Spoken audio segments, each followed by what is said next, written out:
30% des entreprises du CAC 40 vont disparaître d'ici 2030. Ça fait un peu peur.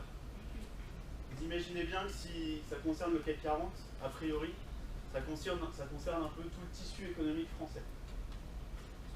Alors, à quoi est due cette disparition des entreprises en France? À la pénurie de talent. Elle va toucher l'ensemble de la planète, et plus particulièrement la France, puisque nous serons le 4e pays le plus touché au monde, et il nous manquera en 2030 1,5 million de talents.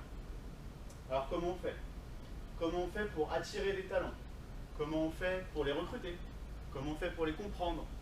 Comment on fait pour les fidéliser? C'est ce qu'on va voir aujourd'hui. Et j'aimerais commencer avec quelque chose qui nous concerne tous, c'est notre vie de consommateur. On est bientôt à l'approche de Noël, vous allez bientôt commencer vos calendriers de l'Avent, peut-être même commencer vos cadeaux de Noël, peut-être que certains ont déjà commencé. Et la première chose qu'on va faire, c'est qu'on va repérer ce qu'on va vouloir acheter. Alors pour ça, il y a plusieurs moyens assez simples.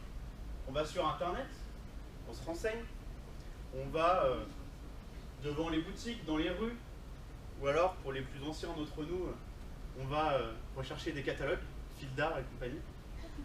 Et bien un collaborateur, il va faire exactement la même chose pendant la phase de recrutement. Il va aller voir votre vitrine. C'est ce qu'on appelle votre marque employeur. C'est très important de la travailler et c'est une des premières choses qu'on verra aujourd'hui. Ensuite, une fois que vous êtes arrêté devant cette belle vitrine, vous allez rentrer dans la boutique.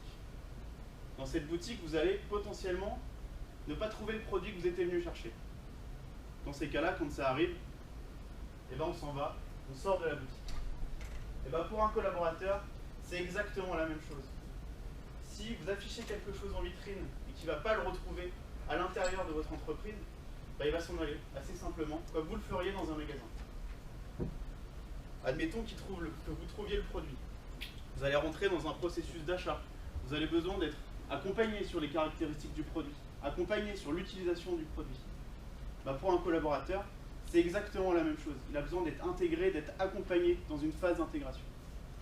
Et enfin, j'ai ma vie de salarié, j'ai ma vie de consommateur. Les marques, souvent, vous l'aurez constaté, elles vont vous relancer pour acheter l'année d'après. Peut-être que vous irez dans les mêmes boutiques que l'année dernière si vous avez été convaincu par le produit. C'est pour ça que vous avez plein de cartes de fidélité. C'est parce que ça coûte moins cher à une entreprise de vous fidéliser en tant que consommateur plutôt que d'aller chercher des nouveaux clients. Bah pour un collaborateur, c'est exactement la même chose. Vous avez tout intérêt à fidéliser vos collaborateurs, à les faire monter en compétences pour qu'ils restent votre entreprise. C'est tout ce qu'on va voir aujourd'hui, c'est finalement comment on fidélise nos collaborateurs sans forcément augmenter notre masse salariale, puisque de toute façon, il y aura toujours une entreprise qui payera mieux que la vôtre. Donc je me présente, je suis Christophe Revel, je suis associé chez Prismo, on est ravis de tous vous accueillir ce soir.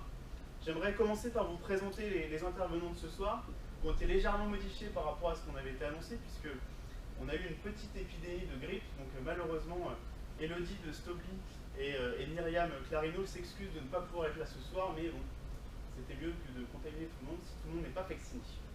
Donc je vous présenterai successivement Régis Gauthieron, qui est chargé de projet FabRH pour Auvergne-Rhône-Alpes Entreprises, qui interviendra avec Clément Lelardou, qui est consultant et conférencier et formateur chez Stratégie Consulting.